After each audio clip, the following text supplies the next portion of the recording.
Donald Trump took a pot shot at Colin Kaepernick during his State of the Union speech. Here it is. Here tonight is Preston Sharp, a 12-year-old boy from Redding, California, who noticed that veterans' graves were not marked with flags on Veterans Day. He decided all by himself to change that and started a movement that has now placed 40,000 flags at the graves of our great heroes. Preston, a job well done.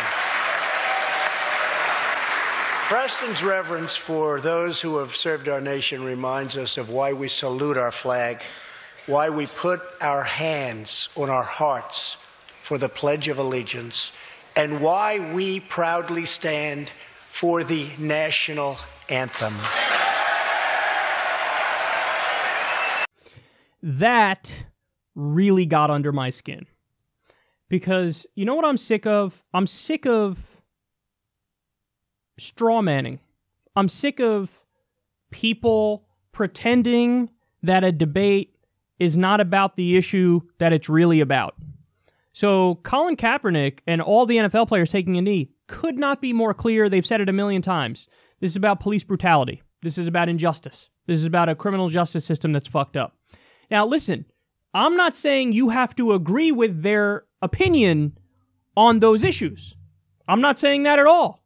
But what I am saying is you cannot say that that is not the issue as to why they're doing what they're doing. That is the issue. 100%.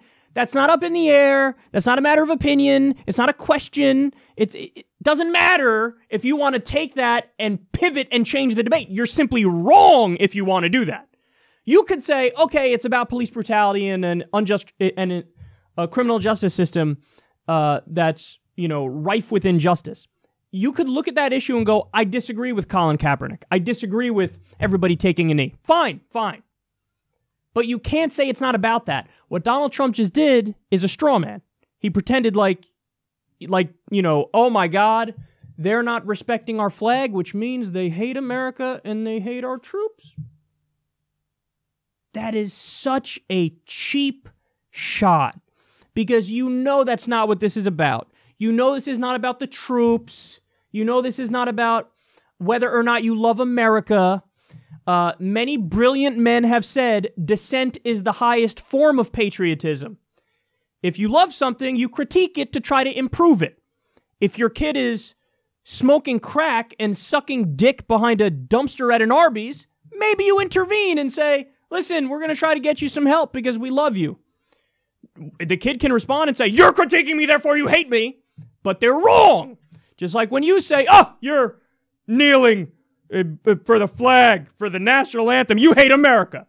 That's a straw man. That's not true. And again, what frustrates me is that's not true.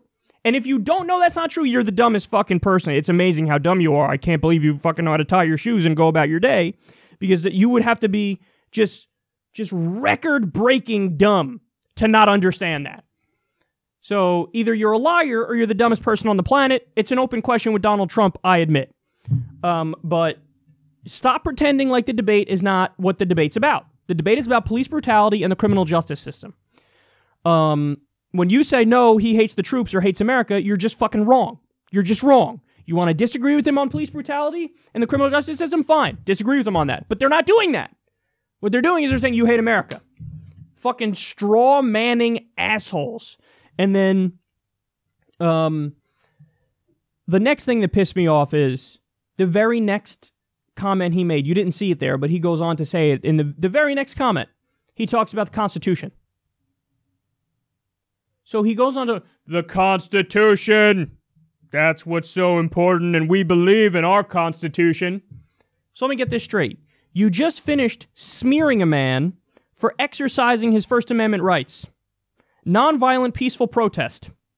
And then in the very next statement you make, you go on to say how much you love the Constitution. Well, Don, if you love the Constitution, perhaps you would be defending the First Amendment rights of somebody you disagree with. But you don't love the Constitution. You're full of shit. Donald Trump floated on Twitter how we should ban flag burning. Even Antonin Scalia, a far-right justice, said, Even though I don't like it when people burn the flag, of course that's their First Amendment right. That's political speech 101. You have the freedom to protest like that, of course.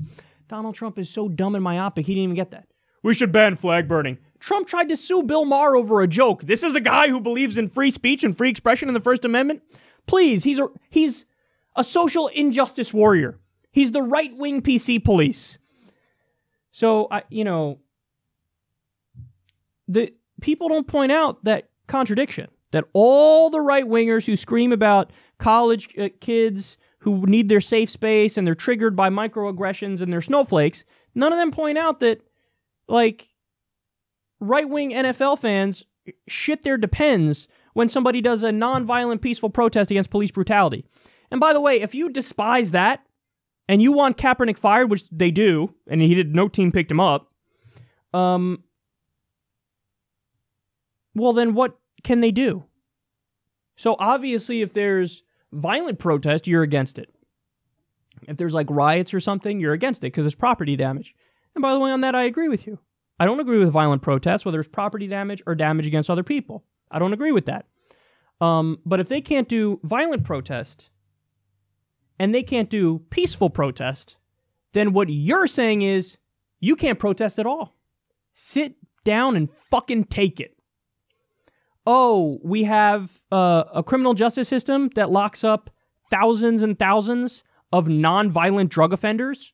Lives are ruined because somebody's caught with a little bit of weed. Well, you need to shut the fuck up and take it. You're not allowed to talk about issues that matter. You're not allowed to talk about the fact that lives are ruined for no good reason. You're not allowed to fight back against the police when there are countless killings of unarmed people in the United States of America. In the history of Norway or Denmark, there's been 2 people who've been shot. In the U.S., that's called Tuesday.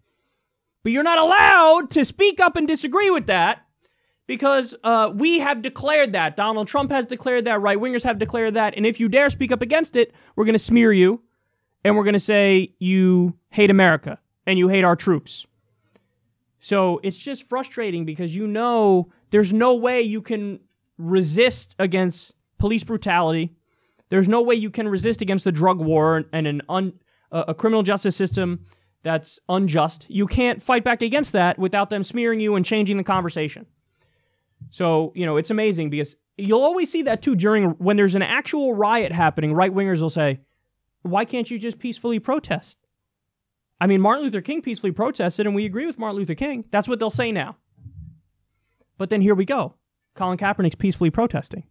And they're saying you're not allowed to do that either. So then what's he allowed to do? There's nothing. They don't want him to do anything. Sit down and shut the fuck up. You ungrateful black man. Here we are.